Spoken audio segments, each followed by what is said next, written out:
সাভার, ঢাকা, বাংলাদেশ। 1970-এর অধীনে বিশ্ববিদ্যালয়টি প্রতিষ্ঠিত হয়। প্রায় 697.56 একর জমি নিয়ে বিশ্ববিদ্যালয় ক্যাম্পাস। ধরন রেসিডেন্সিয়াল, পাবলিক ও গবেষণামূলক বিশ্ববিদ্যালয়,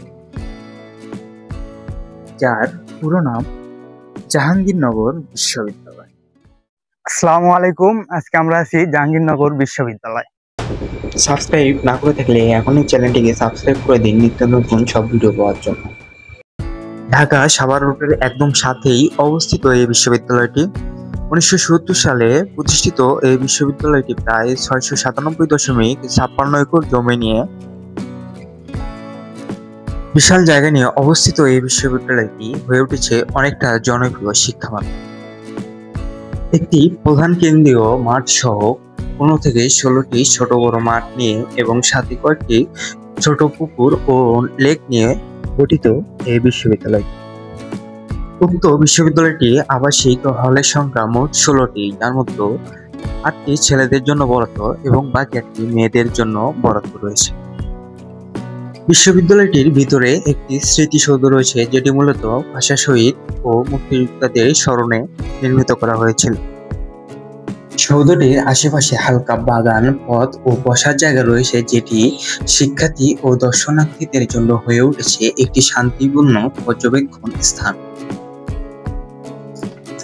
অনেকগুলি রাস্তা নিয়ে গঠিত এই জাহাঙ্গীরনগর বিশ্ববিদ্যালয়টি।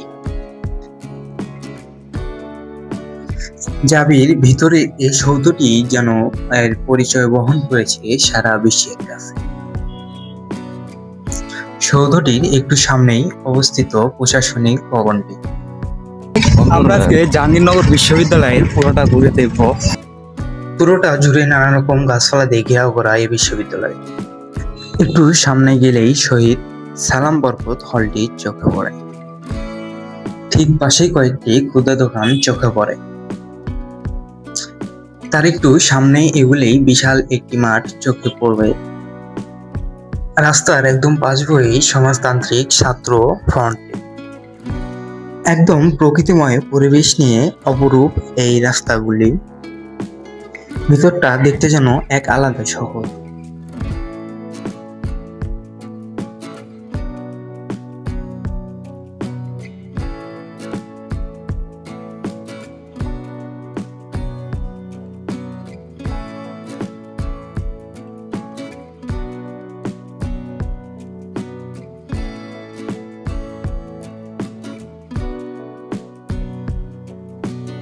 পথটি যেন সবেমাত্র শুরু করলাম। আশপাশের খেলার মাঠগুলো যেন জমে উঠেছিল নানা রকম খেলাধুলা।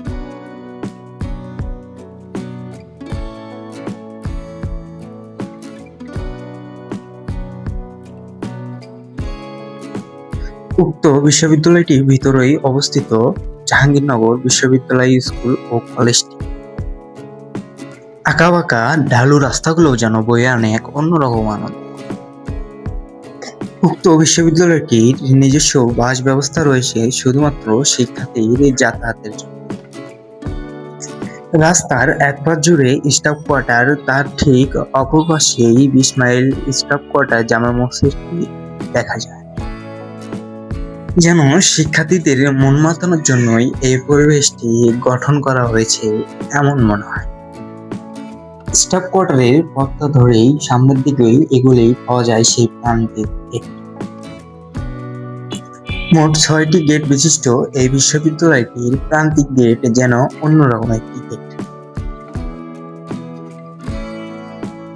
প্রান্তিক গেট থেকে একটু সামনে এগুলেই কলতান বিদ্যানিকেতনটি দেখা যায়। মনোমুগ্ধকর এই পথটি ধরে হাঁটতে চাইলে মনে চায় যে দীর্ঘক্ষণ ধরে যেন হাঁটতেই থাকে। লেকের পাশটা বেস্ট একটা জায়গা সময় কাটানোর জন্য, হোক সেটা একাকিত্ব কিংবা কোনো কাছের বন্ধুকে সঙ্গে নিয়ে। যেন কিছু ক্লান্তি, কিছু মানসিক চাপ থেকে মুক্তি পাওয়ার জন্য জায়গাটা একেবারে বেস্ট। কাছে কোনো মানুষকে নিয়ে পথ চলা কিংবা সময় কাটানো যেন আরো সুন্দর ও রোমাঞ্চকর একটি মুহূর্ত হয়ে ওঠে।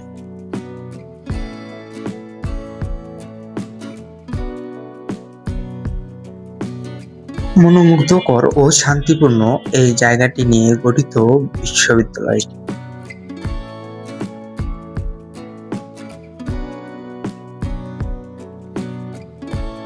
জাহাঙ্গীরনগর বিশ্ববিদ্যালয়ের ভিতরটা এতটাই বড় যে হাঁটতে গেলে যেন পা ব্যথা করে যায়। কিন্তু এই অপরূপ সৌন্দর্য যেন সেই পায়ের ব্যথাটি অনুভব করতে দেয় না। প্রথম গেটটির রাস্তা ধরেই এই সমাজবিজ্ঞান অনুষদটি অবস্থিত। সন্ধ্যার দিকটায় জাহাঙ্গীরনগর বিশ্ববিদ্যালয়টি যেন আরো বেশি সুন্দর হয়ে ওঠে। বিকেলের একটু আগেই সবাই বেরিয়ে পড়ে যেন সেই সৌন্দর্যকে উপভোগ করার জন্য। উক্ত বিশ্ববিদ্যালয়টির মাঝেই দেখা যায় যার যার কাজে শেষ হয়ে যেন কঠিন ব্যস্ত।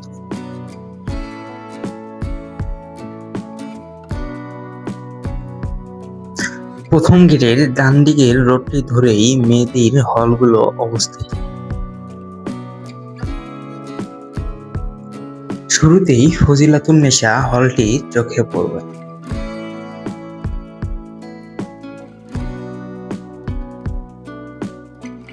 তার একটু সামনেই বেগম সুফিয়া কামাল হলটি দেখা যায়।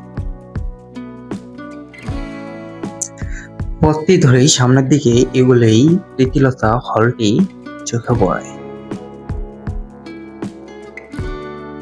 একটু সামনেই জাহানারা ইমাম হলটি। বিশ্ববিদ্যালয়টি রাতের পর যেন আরো বেশি সুন্দর। বেগম খালেদা জিয়া হল সহ মোট 8টি হল মেয়েদের জন্য বরাদ্দ। উক্ত রাস্তাটি ধরেই সামনের দিকে এগোলেই প্রান্তিক গেট। তো প্রিয় দর্শক, আজকে এই পর্যন্তই। সামনে আরো ভিডিও থাকছে। আপনি যদি আমার চ্যানেলে নতুন হয়ে থাকেন অবশ্যই চ্যানেলটিকে সাবস্ক্রাইব করে যাবেন।